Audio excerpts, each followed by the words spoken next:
I'm Dave Breakenridge, and this is Under the Dome.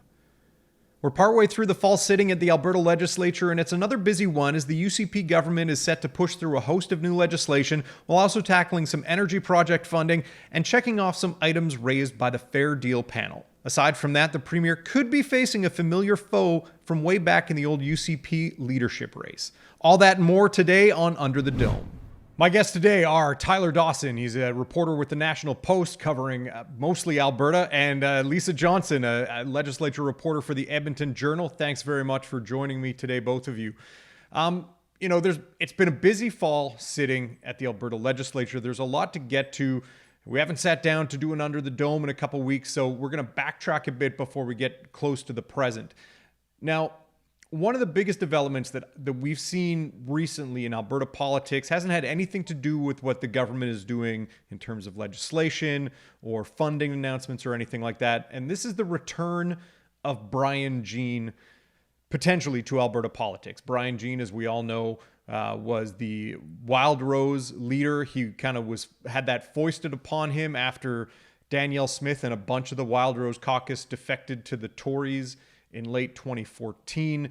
He took over leadership of the Wildrose Party, was opposition leader after the 2015 election that saw the NDP win, and then most notably ran against Jason Kenney for leadership of the United Conservative Party, losing to Jason Kenney. Lisa, what do you suppose is behind Brian Jean's return to provincial politics? Well, Jean has said that, and he's pointed out quite rightly, that Jason Kenney and the UCP's popularity has really plunged recently. And he blames Kenney for opening the door for Rachel Notley's NDP to take the next election. Jean said there's growing distrust of Kenney. He said for the good of the party, Kenney needs to recognize that he can't win in the next election and he needs to resign. Mm-hmm. Now, he's announced that he's running to replace Leila Goodridge, who stepped down to run federally, who's now an MP in Ottawa. And Tyler, do you get a sense that this is part of a broader plan to pressure Jason Kenney from the inside, that he has leadership ambitions? Because surely a guy who was once leader of the opposition isn't running to be a backbench MLA from Fort McMurray. Yeah, I mean, I don't think I have any inside knowledge, to confirm whether or not Brian Jean's angling for the leadership of the United Conservatives. But I mean, that's a pretty safe assumption to make, I would say. Because as you say, look, it doesn't make sense. Why would he get back into politics, get involved if he's just going to be, a nobody backbencher? And it's pretty hard to imagine that between him and Jason Kenney, there's enough warm feelings that Brian Jean's going to be given, the finance portfolio or some large government portfolio. So I think that's probably safe to say. And there is obviously this big internal campaign, ineffective so far, to get rid of Jason Kenney. And Jean has been a not inconsequential part of that pressure, although in his case coming from outside of the party. So I would fully expect that if he continues down this path, it's gonna make for good newspaper copy for several months to come. That's true. Everybody likes a good fight brewing in politics. Lisa, obviously announcing you're going to run is part of it. Seeking a party's nomination to run in a by-election is obviously the first step here. But what has Jason Kenney said about Brian Jean's potential candidacy? Is he going to sign off on Jean running if Jean secures the nomination? Well, Kenney has said that he would endorse whatever candidate the members of the party decide to nominate in the riding. I would endorse whoever the members choose, 100%. So all I would say about Brian's prospective interest in that is I'm sure that the local members will have some questions about his reliability, given that he did not complete his term as a member of Parliament, he did not complete his term as an MLA. During the last provincial election in the spring of 2019, he was openly calling people about becoming leader of the Freedom Conservative Party, and there are media reports confirming that. And then just a few weeks ago, he said that he was interested in starting and leading a new, quotes, centrist party. So I'm sure the members will have questions about his reliability and his commitment in that respect, but that will all, if he runs, that will all be part of the democratic debate. Mm-hmm. Now, Tyler, the idea that Jean is trying to be a disruptor to the party and be a distraction to the party, do you suppose that, Jean's argument in response would be, well, Jason Kenney, you're already a distraction for the party. You're already causing all of our problems. So, why not have someone try and shake things up? He sort of has already hinted at that. There was quite a long Twitter thread that Brian Jean posted some months back now, maybe 2 or 3 months ago, basically sort of listing off all the reasons why Alberta needs sort of a unity party of some sort. And he, sort of an Alberta party is what he called it, which was, everyone had a good chuckle at that because there already is an Alberta party. But I don't think it's totally outlandish for anyone really to look at the United Conservatives right now and think that some sort of unity candidate or major unity push from the premier or from someone else who's a contender to become the party's leadership would, necessarily be a bad thing for the fortunes of the party, because it obviously is very divided at this point in time. Mm-hmm. Now, this news about Brian Jean comes in the wake of a pretty damning lawsuit that was filed by a former staffer in the government. This is a lawsuit that has been filed against the Premier's office, though it doesn't name Premier Jason Kenney himself, raising allegations about a toxic workplace environment. Lisa, for those who haven't been following, what does this lawsuit allege? So there are a few key allegations in the statement of claim, which was filed by a former chief of staff to Doug Schweitzer. He's the Jobs, Economy and Innovation Minister, Ariella Kimmel. And essentially, it alleges a few things: that there was heavy drinking in the legislature, specifically in ministers' offices. It alleges sexual harassment by a former staffer who's no longer working for the government. And it also details some, bad behavior after hours in the legislature from the government. But ultimately, it's about a former staffer saying she was wrongfully fired. She alleges that the Premier's staff knew about complaints of sexual harassment but did nothing. It also claims that the Premier's office spread fabricated rumors about Kimmel before she was fired, which ended up costing her other job opportunities. And of course, one of the allegations that's kind of detailed in the statement of claim also describes a gathering at Agriculture and Forestry Minister Devin Dreeshen's office in late October last year, during which Kimmel expressed concern about his level of intoxication, urging him to stop drinking. And it also alleges that after they left the gathering, Dreeshen angrily confronted Kimmel to the point where she was in tears and a bystander intervened. Mm-hmm. Now, what has the government said in response to these allegations? Did they address them specifically, or have they spoken more generally about, how they feel about having, a safe workplace for all staff, things of that nature? Yeah, so one of the main things that they've said they're going to do, and they've already contracted an outside lawyer to do this, is review their human resources policies and try to come up with better ways to deal with situations like these. So they've hired an outside lawyer to deal with that.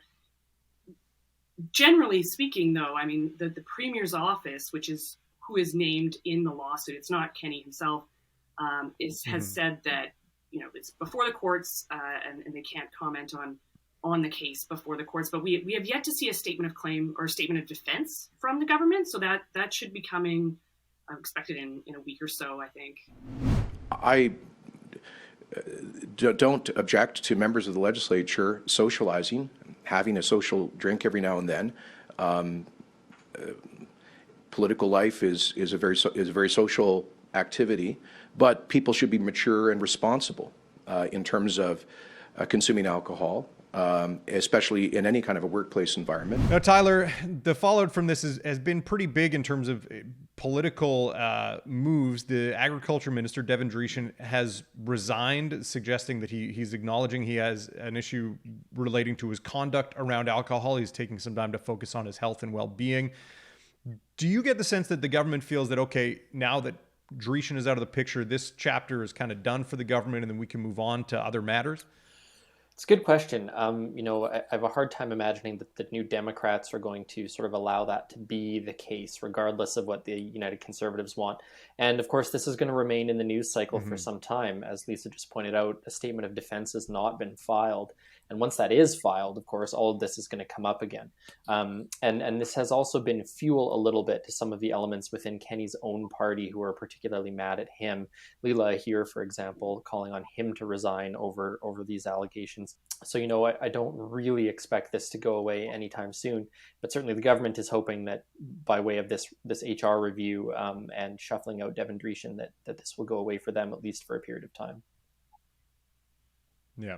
Now, moving on to matters in the House, in the government, it's been, as mentioned off the top, it's been a busy fall sitting of the legislature so far. The government is trying to move ahead on some of its legislative priorities, but also trying to deal with some of the campaign promises that they were elected on, including trying to get a fair deal for Alberta in Confederation. One of the key pieces of that was the report studying the proposal of an Alberta provincial police force. Lisa, we finally got a chance to see that report not long ago. What was kind of the main takeaway from your perspective out of that report? Yeah, this report was released right at the end of October after it seems the government had been kind of sitting on it for a few months.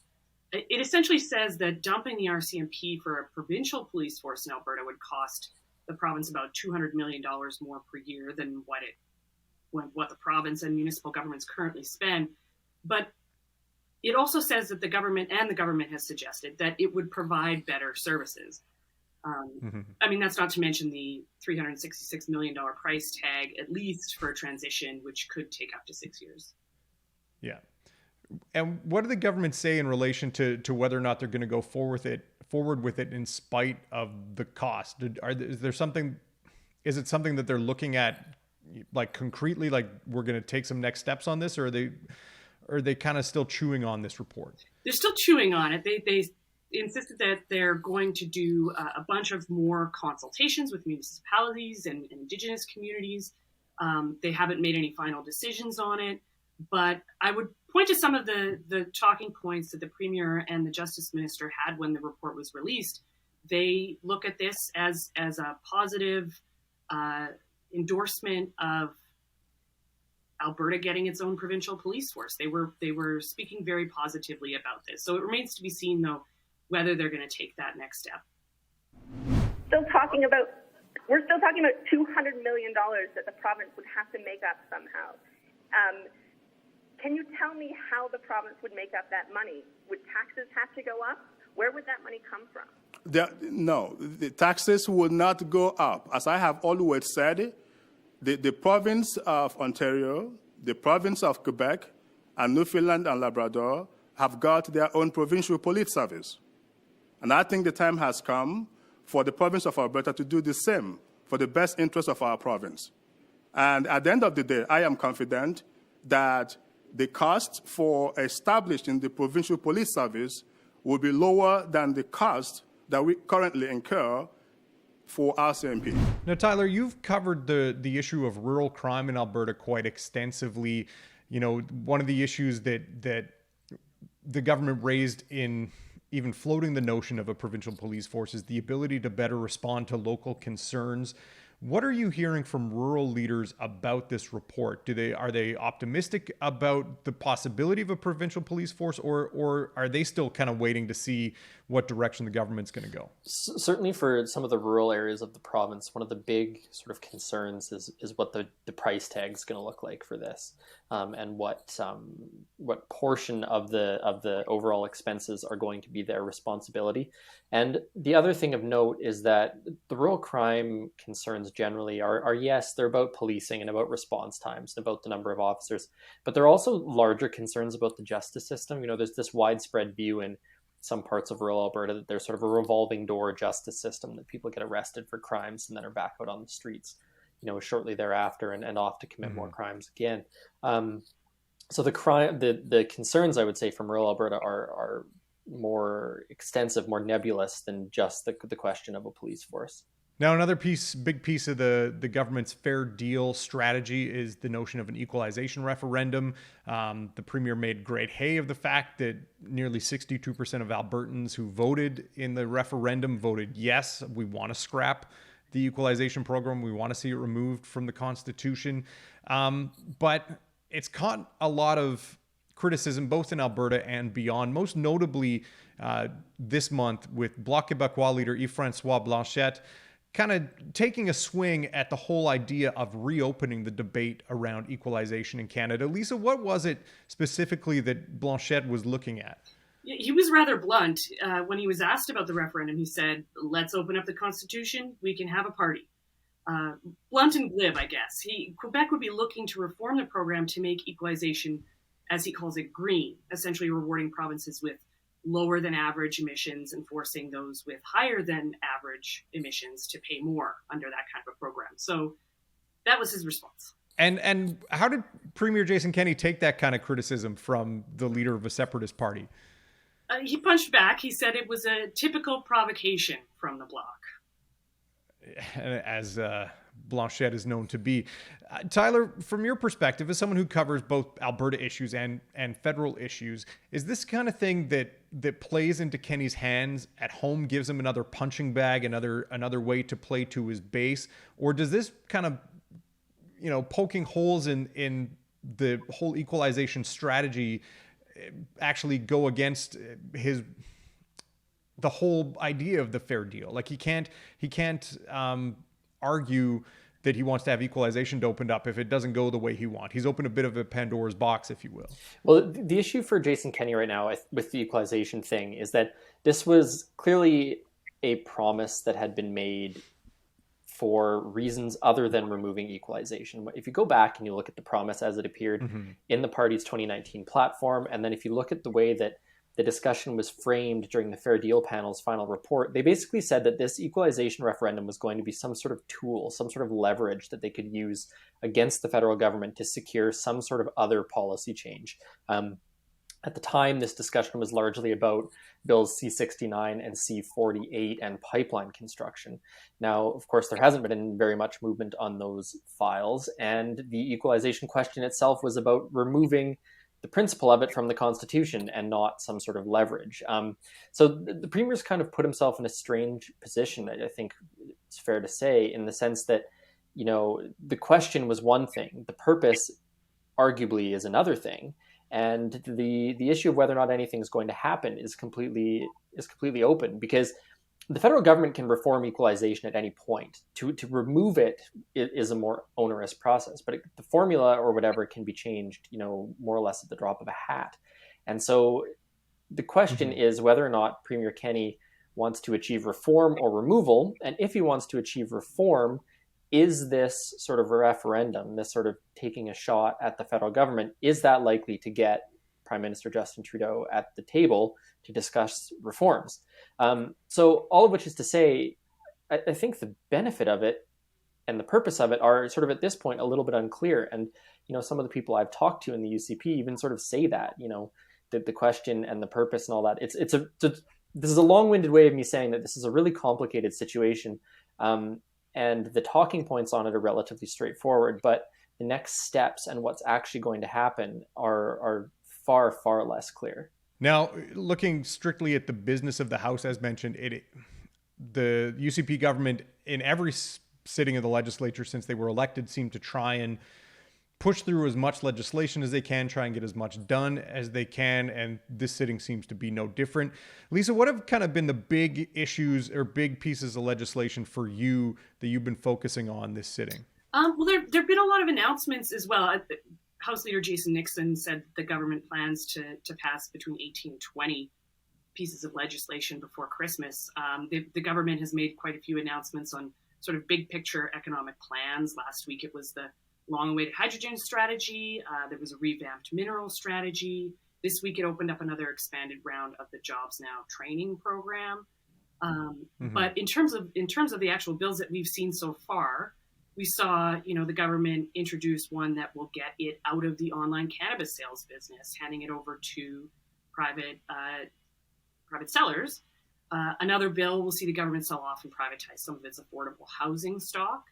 But there was a key piece of legislation introduced by the Justice Minister that will make some big changes to how political parties and PACs or third-party advertisers can fundraise and spend.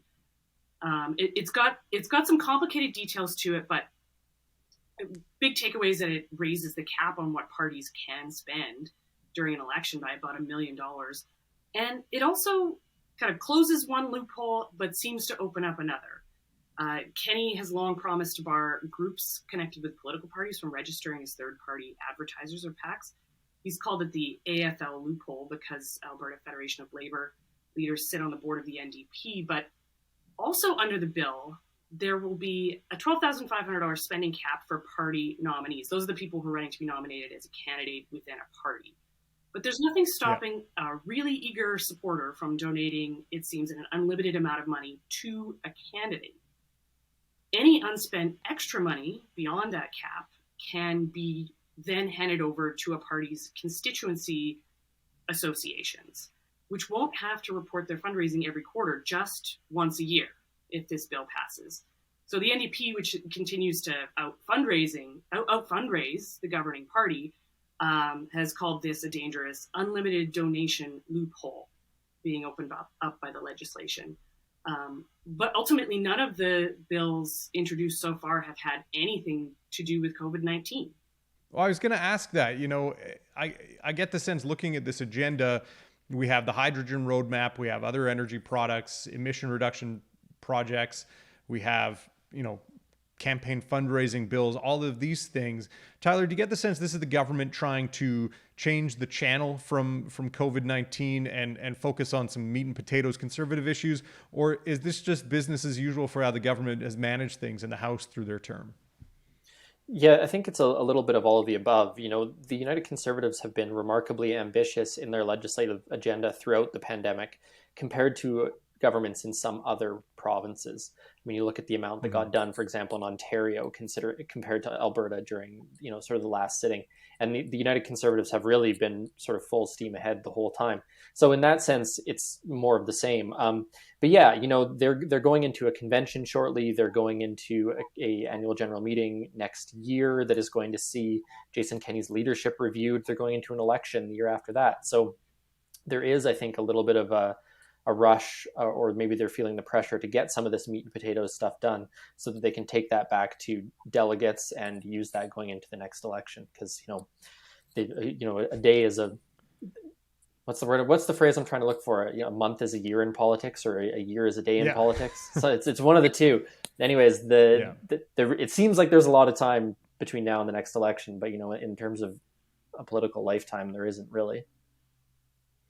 Well, as always, I appreciate both of you taking the time out of your busy schedules to come chat with politics with me. Tyler Dawson, Lisa Johnson, thanks again. Thanks, Dave. Thanks, Dave. That's all the time we have for on Under the Dome. Don't forget you can find all past episodes at edmontonjournal.com/underthedome. You can also hit that subscribe button on YouTube. I'm Dave Breakenridge. We'll see you next time.